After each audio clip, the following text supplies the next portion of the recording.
Russia says some of its troops involved in military drills near Ukraine are pulling back and returning to their bases after completing their exercises. The drills have been a significant factor in the crisis between Russia and Ukraine, which, along with Western nations, fear Moscow is planning an invasion. On Monday, the Kremlin suggested diplomacy is still possible in defusing the standoff. Let's go straight to Dorsa Jabari, who's live for us in Moscow. So tell us a bit more about these Russian forces that are returning to their bases. Is it significant?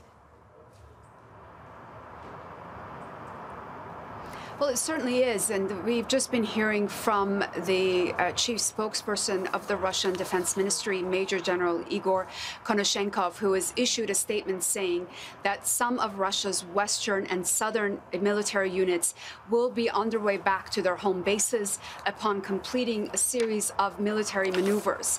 The Major General also went on to say that there are other further units that are finishing up their military drills and will be going back to their home bases. This is, of course, something we heard from the Russian defense minister on Monday. Sergei Shoigu, at a meeting with the Russian President Vladimir Putin, said that this was about to take place, that the military drills that were ongoing for the past few weeks were coming to an end, and most of the military units that have been dispatched alongside the country's borders will be returning to their home bases. Of course, this will be seen as the first significant step in the current situation that we're in, and possibly seen as a sign of Russia really de-escalating the situation and sticking to their word, saying that these troop movements were all to carry out these drills, and now that they're rebasing them, they really are going back to where they were in the beginning, and reiterating this country's position that they never really intended to invade Ukraine.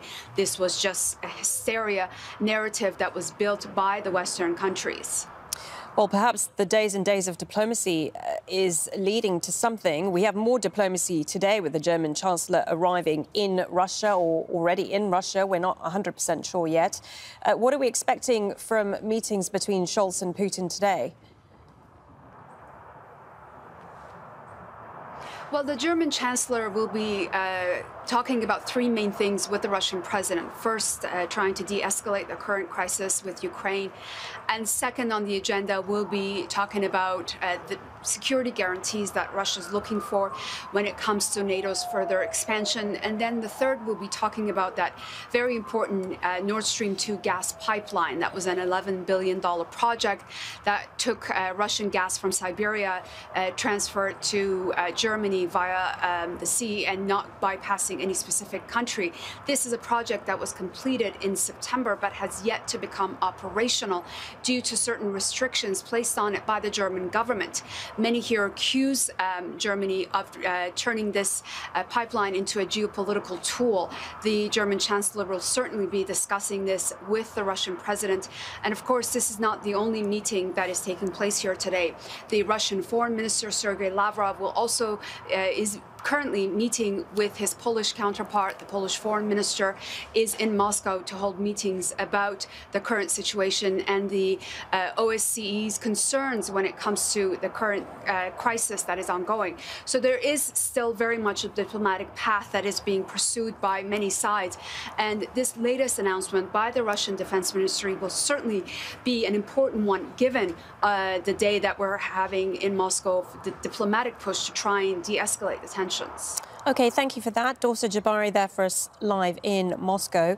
We can turn now to Step Vassen, who's live in Pinsk, which is in western Belarus, where Russia has been holding some of the drills. Step, I wonder what you can see where you are, especially in light of the fact that Russia says some of the troops that have been involved in military drills are now being pulled back.